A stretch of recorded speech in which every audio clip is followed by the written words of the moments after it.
Hello. It's been a little bit of time, and you know how I am, so let's just get to the next part, but the next lineage I'm here to tell you about, to inform you of our strange little world, isn't it? Now, to give you a to give you a fair warning, I don't understand these guys terribly well myself, personally. The Ungolans, I believe? Ungolans? I can never say the name right. A lot of you guys have really hard to pronounce names, or I don't know. Maybe that's just where I was raised and how I speak. That makes it difficult to say. Little R's are a pain, but that's irrelevant here. The I don't. I have trouble relaying to these guys on a certain level, and I think the feeling's mutual. Unlike the Galileans, yeah, those guys. Well, I understand their concept, though I just don't get the methodology. This is kind of like the opposite.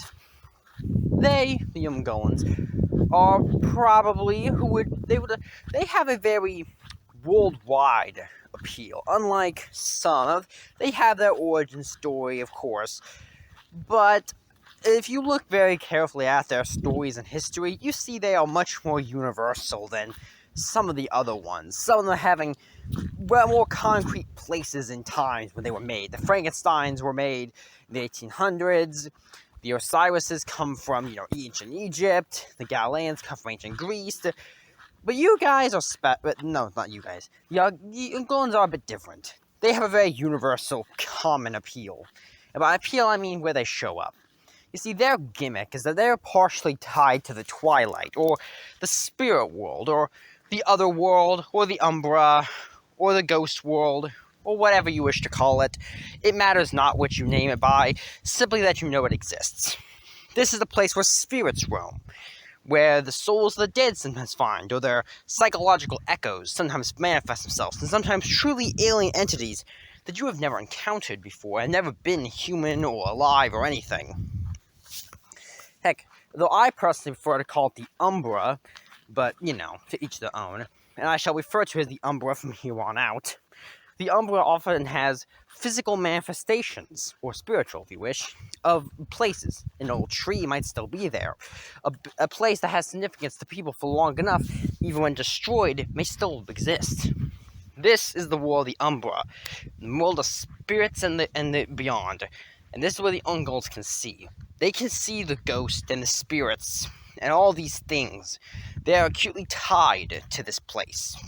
As part of their death ritual, or their creation, depending on what you want to call it, they must be born from a person who was deeply tied to the spiritual realm and had lots of faith, or a close tie to the spiritual, depending on who you ask. Now, whether this comes in the form of some kind of second sight, or knowledge of the ghost world, or simply a strong conviction in a certain faith or belief system, it matters not. Just that the one has a strong connection to it.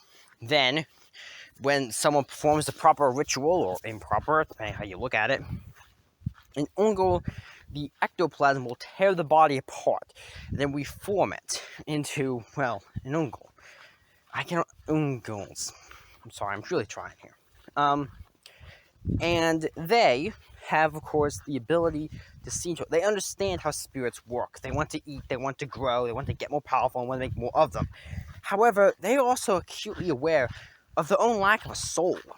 See, unlike other Prometheans who could kind of chip away, who can kind of push that thought out of their mind, or if they want to, or try hard enough, an Ungol can't. They are entirely aware of the black pit in their body where the soul should be, and they can't let that go. In fact, they sometimes come off as more cold and emotionless than the Osiris or the Unfleshed.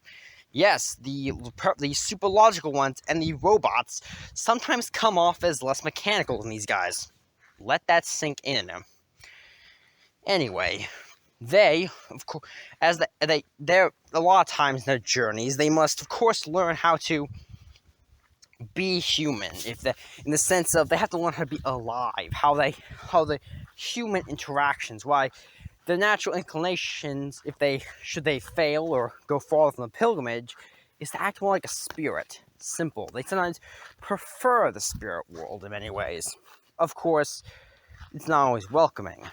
And sometimes, if they come too far distant from humanity, they'll prefer spirits and help them out, even if it's not for good intentions.